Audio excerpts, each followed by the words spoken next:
이 시간도 우리 주 예수 그리스도의 크신 은혜와 사랑이 이 예배의 자리에 참여한 여러분의 심령 위에 그리고 삶의 전 영역 위에 충만하게 임하길 주의 이름으로 축원합니다. 예. 여러분, 독일의 쾰른의 인류 역사가 빚어낸 걸작이라고 불리는 건축물이 있습니다. 바로 쾰른 대성당입니다. 1248년에 첫 삽을 뜬 이 성당은 무려 632년이 지난 1880년에 완공이 되어집니다. 그 사이에 재정이 부족하고 또 전쟁으로 인해 약 300여 년의 시간이 멈춰선, 공사가 완전히 멈춰선 그런 시간이었습니다. 짓다가만 성당의 남쪽 탑 꼭대기에, 그러니까 중세시대에 세워놓았던 나무 크레인이 그냥 덩그러니 남아 도시 풍경이 되어져 사람들은 그것을 볼 때마다 저건 분명히 실패한 공사다. 저건 실패한 성당이야. 그렇게 고개를 저었습니다. 그러나 놀라운 사실이 있었습니다. 그건 그 긴 침묵의 시간 동안 최초의 설계도가 한 번도 버려지지 않았다라는 거죠. 그 설계도는 수백 년간 잊혀져 있다가 19세기 초에 다시 발견되었고, 건축가들은 새로운 계획을 세워 그냥 다시 이렇게 짓겠다라는 것이 아니라 그 첫 설계도, 600년 전 세워졌던 그 첫 설계도를 따라 그대로 짓기로 결정하게 됩니다. 그렇게 성당은 처음 구상된 모습 그대로 마침내 1880년대에 완성되어집니다. 여러분, 사람들의 눈에는 실패였고 포기였습니다. 그러나 설계도 안에는 멈춤은 있었어도 폐기됨은 없었다라는 거죠. 이 600년의 세월 처음부터 끝까지 완성을 향해 열려 있었던 과정이었다라는 거죠. 우리 인생도 그리고 하나님의 구원 역사도 때로 이와 같습니다. 멈춘 것 같고 실패한 것 같지만 하나님의 설계도는 한 번도 폐기된 적이 없습니다. 오늘 본문이 바로 그 설계도에 대한 이야기입니다. 하나님이 내 삶의 공사를 멈추신 그러한 것 같이 느껴지는 그 침묵의 시간, 때로 우리가 기도하고 하나님께 매달리지만 전혀 변하지 않는 우리의 현실, 그것으로 인해 답답하고 괴로운 그런 시간을 보내며 우리에게 이런 생각들이 밀려올 때가 있습니다. 하나님이 나를 향한 계획을 멈추셨는가? 하나님이 나를 포기하셨는가? 이런 생각, 여러분 한 번쯤 해보셨을 거라고 생각됩니다. 사실 바울은 11장 앞부분에서 우리에게 강력한 경고를 했어요. 높은 마음을 품지 말고 도리어 두려워하라. 하나님이 원가지도 아끼지 아니하셨다. 여러분, 이 말씀은 교만을 막아주는 약이지만 동시에 우리의 연약함을 찌르는 그러한 말씀이기도 합니다. 원래 하나님의 백성이었던 이스라엘도 꺾으셨다면 나 같은 죄인도 하나님께서 더 쉽게 꺾으시지 않을까? 바로 그 두려움 앞에 선 우리에게 오늘 본문은 하나님의 놀라운 대답을 전하고 있습니다. 특히 하나님께서 우리 마음에 새겨주시는 핵심 메시지는 이것입니다. 우리의 어떠함이 아니라 하나님의 변함없는 신실하심이 구원의 근거이기에 우리를 향한 하나님의 부르심에는 결코 후회하심이 없다라는 거예요. 그래서 바울은 25절에서 이 단어를 꺼내서 우리에게 얘기합니다. 바로 신비라는 단어를 꺼냅니다. 신비. 이 말은 풀을 수 없는 수수께끼가 아니라 하나님이 오래전부터 감추어 두셨다가 이제 드러내신 그 구원의 큰 그림을 말하는 단어입니다. 이 큰 그림의 내용이 무엇이냐면 하나님은 아브라함에게 말씀하셨잖아요. 내 씨로 말미암아 천하 만민이 복을 받게 될 것이다라고 약속해 주셨어요. 이 약속은 한 민족을 위한 것이 아니라 모든 민족을 향한 하나님의 구원의 계획이었습니다. 그런데 그 약속을 맡은 이스라엘이 오히려 예수 그리스도를 거부했습니다. 인간의 눈에는 하나님의 계획이 좌절된 것처럼 완전히 실패된 것처럼 보였습니다. 그러나 하나님은 이스라엘의 넘어짐을 통해서 이방인에게 구원의 문을 열어주셨고 이방인의 수가 차서 넘치면 이제 이스라엘이 돌아오게 하시어 하나님께서 아브라함에게 하신 약속이 한치의 오차가 없고 반드시 완성된다라는 것을 보여주신다라는 거죠. 여기서 우리가 주목할 것은 하나님의 이 계획은 단 한 번도 즉흥적으로 수정된 적이 없다라는 사실입니다. 인간의 역사는 수많은 변수와 예측 불가능한 사건들로 뒤엉켜져 있습니다. 그러나 하나님의 구원 역사는 다릅니다. 하나님은 세상을 만드시기 전에 이미 누구누구를 부르실지, 어떻게 구원하실지 작정해 놓으셨고 그 계획은 인간의 실패에도 역사의 수많은 변천사에도 단 한 번도 흔들리거나 수정된 적이 없다라는 것입니다. 이것이 하나님의 일하심의 방식입니다. 하나님은 인간의 불순종마저도 자신의 주권 아래 두시고 그 실패의 자리를 국률로 여시는 그러한 하나님이십니다. 32절이 이 진리를 더욱 정확하게 잘 드러내고 있는데, 자, 본문 32절을 같이 한번 읽어보도록 하겠습니다. 하나님이 모든 사람을 순종하지 아니하는 가운데 가두어 두심은 모든 사람에게 긍휼을 베풀려 하심이로다. 예. 여러분, 이 32절을 보니까 하나님이 우리를 죄짓도록 밀어넣으셨다라고 그렇게 보이는데 여러분 절대로 그런 뜻이 아닙니다.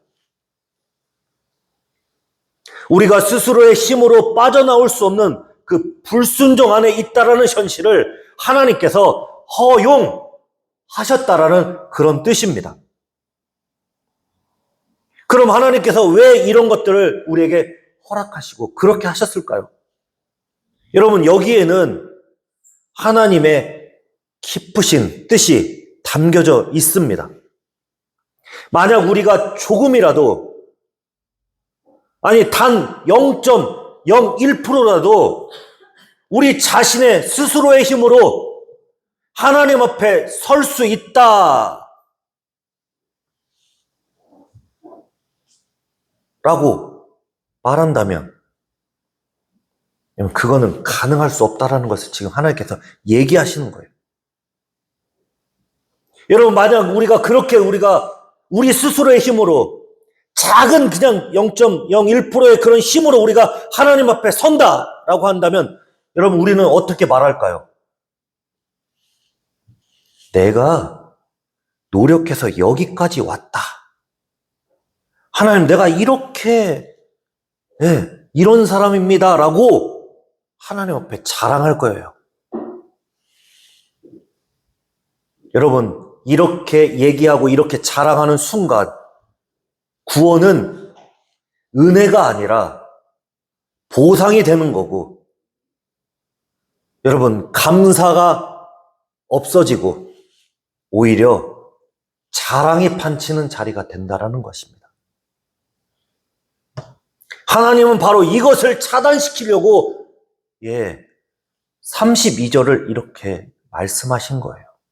내 힘으로, 내 노력으로 하나님 앞에 결코 설 수 없다라는 것을 여러분 뼛속 깊이 깨닫게 하시어 나는 하나님의 긍휼 없이는 살 수 없는 죄인입니다라는 것을 우리 스스로 고백할 수 있게 하나님의 일하심이었다라는 겁니다. 여러분, 요셉의 삶이 이것을 증거하고 있는데 형들에게 팔리고 그가 감옥에 갇힙니다. 절망의 세월을 보내고 그가 국무총리가 되고 형들을 만나고 아버지를 만나고 모든 것이 다 이제 완벽하게 됐을 때 그가 뭐라고 얘기하는지 자, 여러분 한번 읽어보도록 하겠는데 창세기 50장 20절 말씀 같이 한번 읽어보도록 하겠습니다. 당신들은 나를 해하려 하였으나 하나님은 그것을 선으로 바꾸사 오늘과 같이 많은 백성의 생명을 구원하게 하려 하셨나니. 아멘. 인간의 악함마저 하나님의 손에 붙들리면 구원의 통로가 되는 겁니다. 우리가 한계 앞에 무너지는 순간 바로 그 자리가 하나님의 긍휼을 만나는 은혜의 자리가 된다는 것을 잊어서는 안 돼요. 그러므로 사랑하는 성도 여러분, 오늘 우리가 가슴 깊이 새겨야 할 말씀이 바로 29절의 말씀이에요. 29절 말씀 같이 한번 읽어보도록 하겠습니다. 하나님의 은사와 부르심에는 후회하심이 없느니라. 아멘. 하나님의 부르심에는 후회가 없어요. 믿으십니까? 네. 여러분, 여기에서 후회하심이 없다라는 이 말은 단순히 마음이 변하지 않는다라는 그런 정도의 말이 아니에요. 이 말은 취소할 수 없다, 번복되지 않는다라는 이 확정적인 선언을 말하는 단어입니다. 한번 생각해 보세요. 우리는 물건에 하자가 있으면 그냥 바로 반품합니다. 사람의 능력이 부족하면 그 자리에서 바로 해고해 버립니다. 그러나 하나님은 우리를 그렇게 대하지 않으십니다. 하나님께서 우리를 택하시고 부르셨을 때 우리가 얼마나 잘할지, 얼마나 능력이 있는지 그것을 보고 결정하신 것이 아닙니다. 하나님은 오직 은혜로, 전적인 하나님의 그 사랑으로 우리를 불러주셨다라는 것을 잊지 마시기 바랍니다. 이 점을 우리는 분명히 이해해야 돼요. 우리의 행위 때문에 시작된 구원이 아니기 때문에 우리의 행위가 여러분 모자란다라고 해서 우리의 구원이 취소되지 않는다라는 것 여러분 기억해야 합니다. 구원의 출발점이 나에게 있지 않기에 구원의 종착점도 나에게 달려있지 않아요. 이것이 얼마나 우리에게 은혜인지 모릅니다. 여러분, 디모데후서 2장 13절이 이것을 더욱 분명하게 증거하고 있는데, 자, 같이 한번 디모데후서 2장 13절 말씀 읽어보도록 하겠습니다. 우리는 미쁘심이 없을지라도 주는 항상 미쁘시니 자기를 부인할 수 없으시리라. 아멘. 아멘. 자기를 부인할 수 없으시리라. 여러분, 이 말씀 읽으셨죠? 우리는 미쁨이 없을지라도 우리는 믿음직하지 못하다. 우리는 믿을 부분이 없다라는 거예요. 우리가 신실하지 못할지라도 그러나 하나님은 항상 언제나 늘 종일토록 믿을 수 있는 분이시다라는 것을 말씀하고 있어요. 왜 그렇습니까? 하나님은 자기를 부인할 수 없기 때문이에요.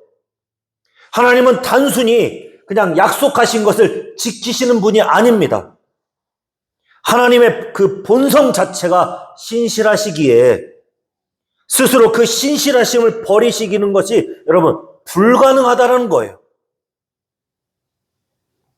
하나님이 우리를 향한 부르심이 후회하지 않으시는 이유가 바로 여기에 있다라는 거예요.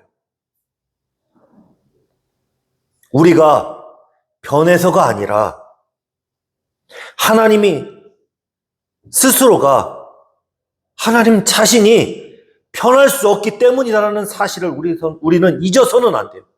하나님 자신이 변하지 않으신다. 여러분, 인간이 잡은 손은 힘이 빠지면 놓을 수밖에 없어요.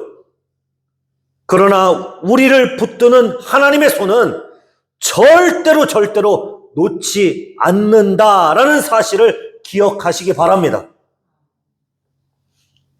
바울은 빌립보 교회에서 이 사실을 확신했기 때문에 더 정확하게, 더 확실하게, 강력하게 이 빌립보 성도들에게 선포하고 있는데 뭐라고 얘기하고 있냐면 너희 안에 착한 일을 시작하신 이가 그리스도 예수의 날까지 이루실 줄 확신하노라 라고 고백하고 있어요.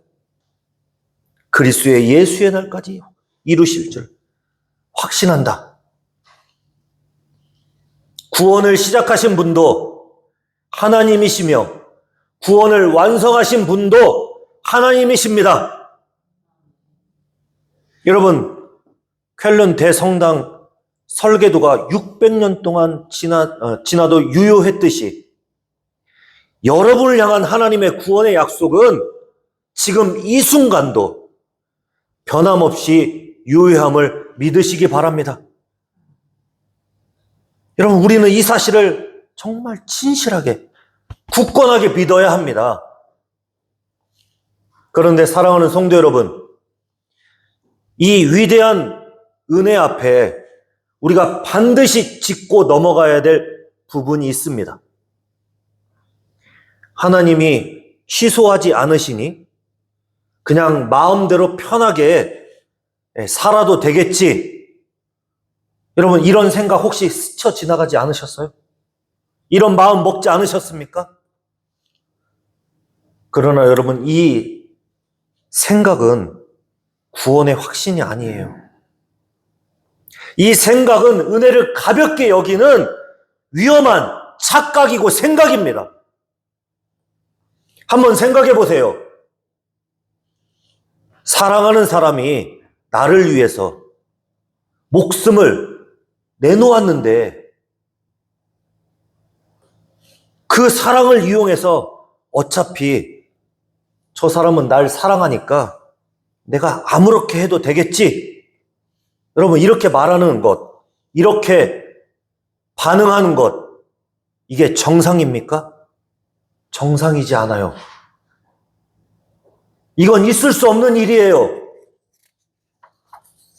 그런 반응이 나온다라는 것은 그 사람은 아직 그 사랑의 그 무게에 대하여 여러분 느끼지 못하는 것이고 그 사랑을 너무 가볍이 여기고 무시하는 거예요. 그런데 안타깝게 오늘 한국교회 안에서 이런 모습을 여러분 볼 수 있습니다.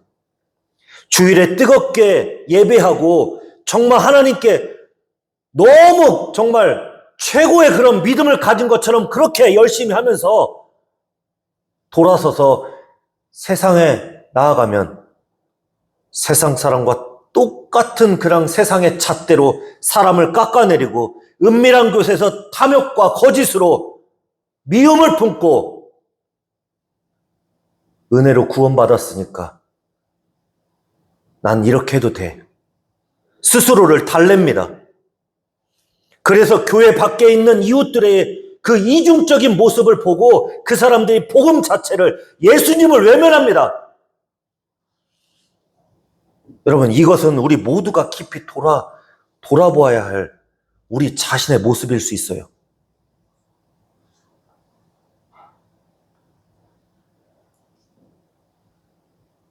여러분, 이런 모습이 우리 안에 있지 않는지 돌아보고 점검하고 회개하며 하나님 앞에 돌아서야 돼요. 이제 26절에서 사도 바울은 이렇게 얘기합니다. 예수님께서 이 땅에 오셔서 하신 일이 무엇인가를 우리에게 말해주고 있는데, 여러분 26절을 한번 보세요. 예수님께서 이 땅에 오셔서 하신 일이 뭐냐면 야곱에게서 경건하지 않은 것들을 돌이키셨다라고 얘기하고 있어요. 야곱에게서 경건하지 않은 것을 돌이키셨다라고 했는데, 여러분 예수님은 우리에게 죄를 허락하는 면허증을 주시려고 이 땅에 오시지 않았어요. 우리 안에 불경건한 모든 것들을 뿌리채 뽑아내시고 하나님께 돌이키시기 위해서 이 땅에 오셨어요. 에베소서 2장 10절이 하나님의 우리를 부르신 목적에 대해서 정확하게 얘기하고 있는데, 자, 에베소서 2장 10절을 같이 한번 읽어보도록 하겠습니다. 우리는 그가 만드신 바라 그리스도 예수 안에서 선한 일을 위하여 지으심을 받은 자니, 이 일은 하나님이 전에 예비하사 우리로 그 가운데서 행하게 하려 하심이니라. 아멘.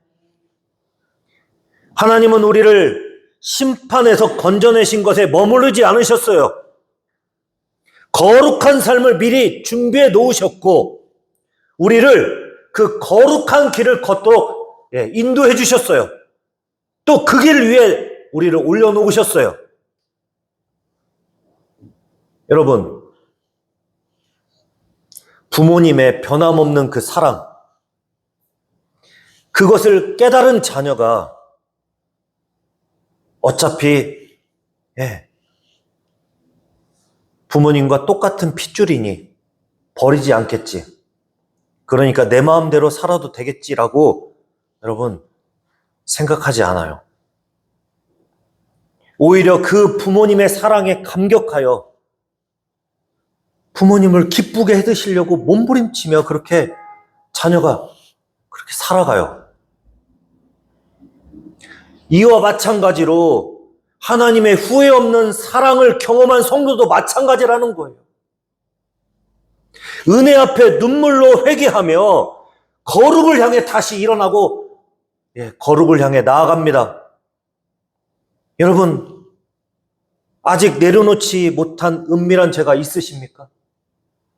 세상 사람의 눈으로 똑같이 정죄의 마음이 아직도 여러분 안에 남아 있으십니까?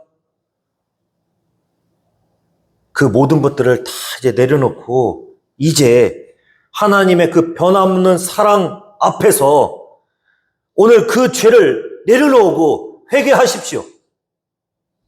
여러분, 회개는 두려움이 아니라 하나님의 사랑에 대한 그 사랑에 가장 정확하게 진실하게 반응하고 응답하는 거예요. 그게 바로 회개예요.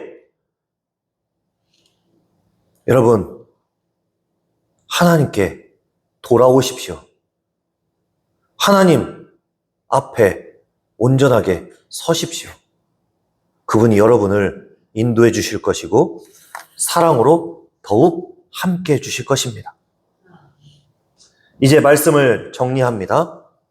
바울은 이 모든 놀라운 섭리 앞에서 여러분 자신의 모든 것들을 다 멈추고 하나님을 찬양하며 무릎을 꿇습니다. 여러분 다 같이 33절 말씀을 같이 한번 읽어보도록 하겠습니다. 깊도다 하나님의 지혜와 지식의 풍성함이여 그의 판단은 헤아리지 못할 것이며 그의 길은 찾지 못할 것이로다. 아멘. 여러분 바울이 어떤 사람입니까? 바울은 구약을 꿰뚫고 또 부활하신 주님을 직접 만났고 여러분 3층 천에 정말 그것까지 경험한 사람이었습니다. 그런데 그가 지금 하나님의 길 앞에서 뭐라고 얘기합니까? 알 수 없고 찾을 수 없고 헤아리지도 못한다. 그런데 여러분 이 바울의 이 고백이 지금 절망의 고백입니까? 아닙니다. 하나님을 신뢰하고 하나님을 믿는 고백이에요. 다 이해할 수 없지만, 다 그것에 하나님에 대한 신비를 알 수 없지만, 하나님은 신실하신 분임을 다 알기에, 그것을 믿기에 자신의 모든 것을 다 하나님 앞에 맡길 수 있다는 것을 이야기하고 있는 거예요. 그래서 36절에서 바울이 이렇게 고백하고 있는 겁니다. 같이 한번 36절을 읽어보도록 하겠습니다. 이는 만물이 주에게서 나오고 주로 말미암고 주에게로 돌아감이라. 그에게 영광이 세세에 있을지어다. 아멘. 사랑하는 성도 여러분, 우리의 인생은 그냥 우연히 떠도는 존재가 아닙니다. 하나님에게서 시작되었고 지금도 하나님 손안에서 지어져 가고 있고 마침내 하나님께로 돌아가 하나님의 영광이 되는 것입니다. 여러분 이 확실한 목적지가 우리에게 있기에 오늘 우리 앞에 있는 무거운 고난과 시험 이 모든 것들을 우리가 견뎌낼 수 있고 그 견딤을 넘어 소망 가운데 우리가 거할 수 있는 그런 사실을 여러분 믿으시기 바랍니다. 이번 한 주간 다른 거 다 내려놓고 여러분 한 가지만 우리가 실천했으면 합니다. 여러분 삶에서 가장 여러분이 넘어지는 그런 죄 그것을 딱 한 가지만 하나님 앞에 여러분 진실되게 고백했으면 좋겠습니다. 하나님 내가 이것 때문에 꼭 넘어집니다. 하나님 정말 나를 도와주시고 나를 붙잡아 주시고 내가 이것을 이겨낼 수 있도록 도와주십시오라고 여러분 딱 한 가지 죄 여러분이 넘어지는 그 한 가지 죄만 여러분 하나님 앞에 이번 한 주간 고백하고 나아가길 원합니다.